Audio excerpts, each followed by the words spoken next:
रामपुर गांव में अजय और सुमित दो भाई थे। अजय बड़ा था, जिसने अपनी पूरी जवानी खेतों की मिट्टी में मिला दी थी ताकि छोटा भाई सुमित शहर के कॉलेज में साहब बनकर पढ़ सके। जेठ की जलती दोपहरी में अजय नंगे पांव खेत की मेड़ बांध रहा था।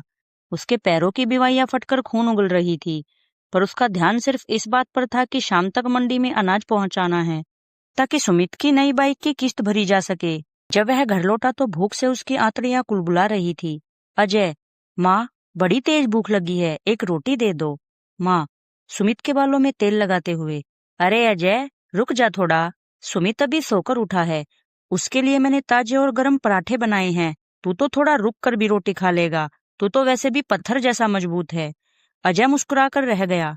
उसने खुद घड़े से पानी निकाला और ठंडी सूखी रोटी अचार के साथ खा ली। उसे माँ की बात बुरी नहीं लगी, उसे लगा माँ छोटे का ख्याल रख रही है। एक शाम सुमित अपने शहर के दोस्तों के साथ आंगन में बैठा था। अजय फटे हुए जूतों के साथ हाथ में खाद की बोरी लेकर वहां से गुजरा। सुमित दोस्तों की तरफ देखकर हंसते हुए, अरे देखो, हमारे बड़े भाई साहब, लगता है इन्हें जूते की दुकान खोलनी पड़ेगी। भाई साहब, थोड़ा साबुन लगा लिया करो, आपसे तो मिट्टी की बू आती है, मेरे दोस्त क्या सोचेंगे। अजय शांत स्वर में, सुमित, इस मिट्टी की खुशबू की वजह से ही तेरे कॉलेज की फीस भरी गई है और तेरी बाइक में पेट्रोल डलता है। दोस्तों से कह देना, ये इस घर की नींव की मिट्टी है, गंदगी नहीं।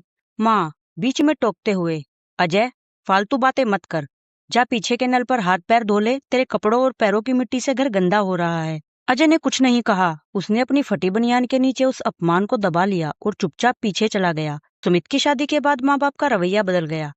एक दिन पिता ने अजय को आंगन में बुलाया।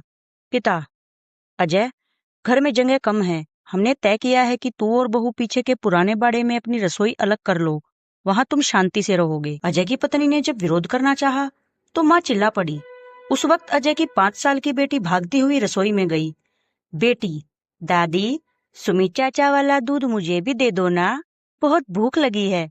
माँ झिड़कते हुए, हट, ये सुमित के लिए है, वो थक गया है, तू जा अपनी माँ के पास, वहां बासी रोटी रखी होगी, वो खा ले।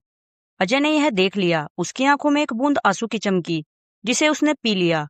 उसने अपनी बेटी का हाथ पकड़ा और अपना संदूक उठाकर बाड़े की तरफ बढ़ गया। अजय जाते जाते, माँ, सुमित को दूध पिला देना, उसे रात को नींद कम आती है। और बाबूजी